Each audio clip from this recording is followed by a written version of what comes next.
I'm feeling great. I just started going live again recently.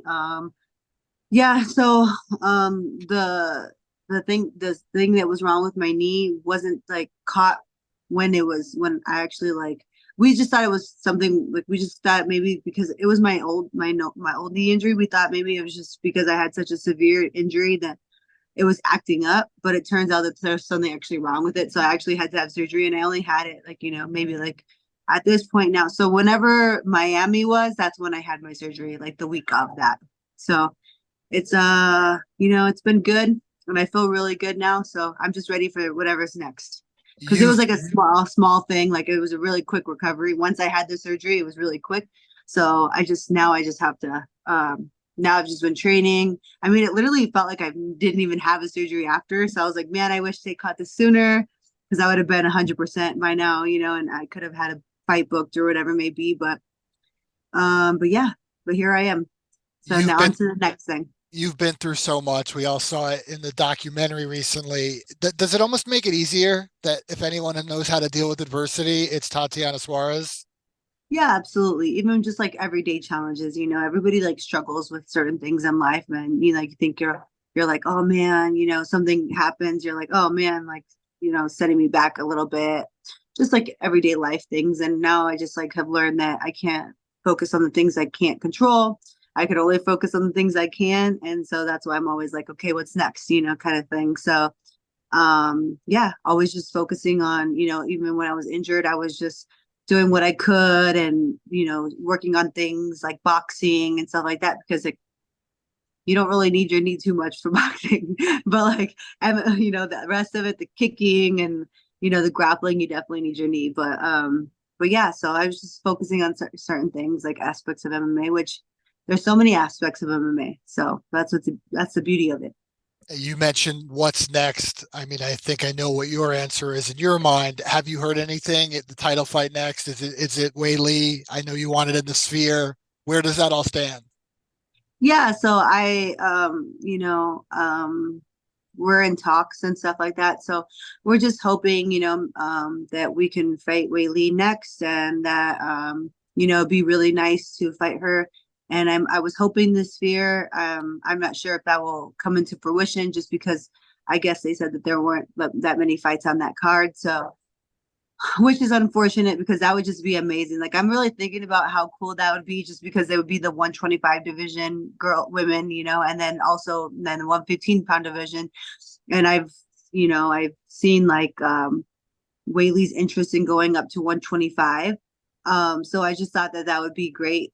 Even though, I would ruin those chances of her going up to 125 when I beat her for that title. But regardless, it would just be an epic night for women, And and what Mexican better and Mexican American woman and right. I mean, exactly. Yeah. And Whaley's very comfortable fighting here. So I just thought, why not here?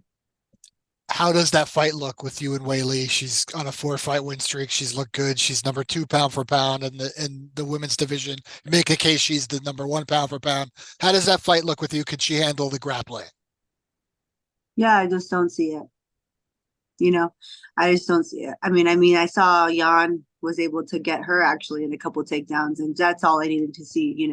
I mean, Jan's an anti-wrestler. She's not a wrestler, and she got dominated by Carla Esparza, and I dominated Carla Esparza.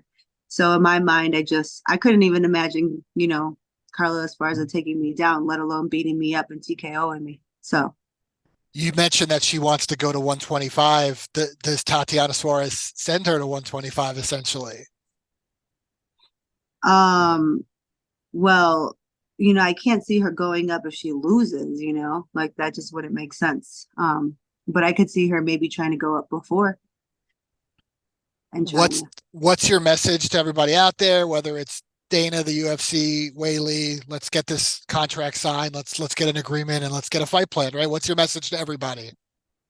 Yeah, no, I think it's just my time. So right now, whatever, regardless of what decisions are made, it's right now it's going to be my time soon, and I can't wait. I know I've had some unfortunate things, and everybody likes to make their jokes and stuff about it.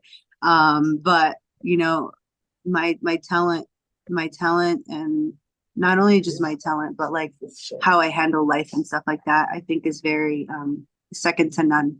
So you know, I'm just waiting for my opportunity. And if they just give me the opportunity to go out there and win a world title, I will.